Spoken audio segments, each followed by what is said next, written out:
वैराग्याचे महामेरू संत वामनभाऊ यांच्या पदस्पर्शाने पावन झालेल्या जमादारवाडी या भूमीत व रघुनाथ महाराज चौधरी यांच्या कृपा आशीर्वादाने व वारकरी भूषण कैलास महाराज भोरे यांच्या मार्गदर्शनाखाली 33वा अखंड हरिनाम सप्ताह मोठ्या भक्तिमय वातावरणात सुरू आहे। या सप्ताहातील 4थ्या दिवसाची कीर्तन सेवा हरिभक्तीपरायण ज्ञानेश्वर माऊली नगरे यांची कीर्तन सेवा संपन्न झाली।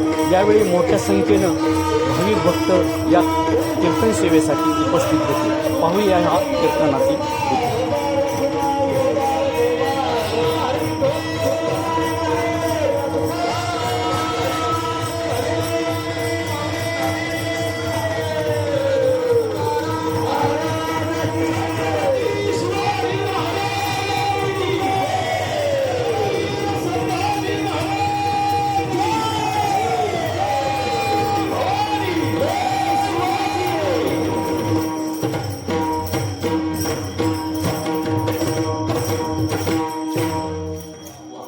संत महात्म्याच्या कृपाशीर्वादाने जमदारवाडी नगरीत संपन्न होत असणारा अलौकिक अशा स्वरूपाचा सोहळा आहे। खरं तर नामसप्ताह का करायचे ही खऱ्या अर्थाने तरुण काळाकरता आजची महत्त्वाची गोष्ट म्हणजे नामसप्ताह आहे। मला वाटतं आमचे गुरुवर्य बाबा सांगत असतात की सप्ताह का करायचे, तर सप्ताह याच्याकरता करायचे कुठलंही कार्य एखादं रुपटं लावत असताना जसं त्याचं संरक्षण महत्त्वाचं असतं, संवर्धन महत्त्वाचं असतं आणि संक्रमण महत्त्वाचं असतं।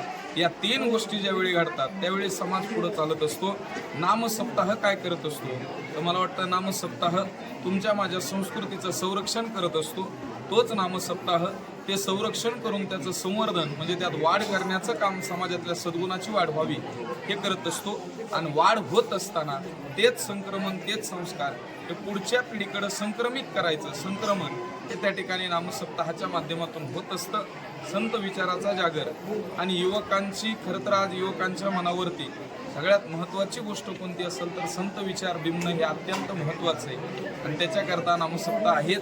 मला वाटतं विचार हा संताचा आहे आणि विचारा वाचून न पाहिजे समाधान, जीवनात समाधान आनंद प्राप्त करायचा असेल तर फक्त संत विचारच तुम्हाला मला तारू शकतात। म्हणून या जमदारवाडी नगरीमध्ये हा नामसप्ताह खऱ्या अर्थाने संपन्न होत आहे आणि अतिशय तरुणांसहित सर्वांची उपस्थिती मला वाटतं इथं पाहिल्यानंतर लक्षात येतं 80 वर्षाचा सुद्धा तरुण आहे, 20-22 वर्षाचा आहेच पण 80 वर्षाच्याला सुद्धा तरुणा इतकी ताकद ही भाऊबाबाच्या कृपेने आणि संत महात्म्याच्या वचनाने या ठिकाणी प्राप्त होत आहे। कोटी कोटी धन्यवाद या जमदारवाडीकरांना या ठिकाणी मी देतो।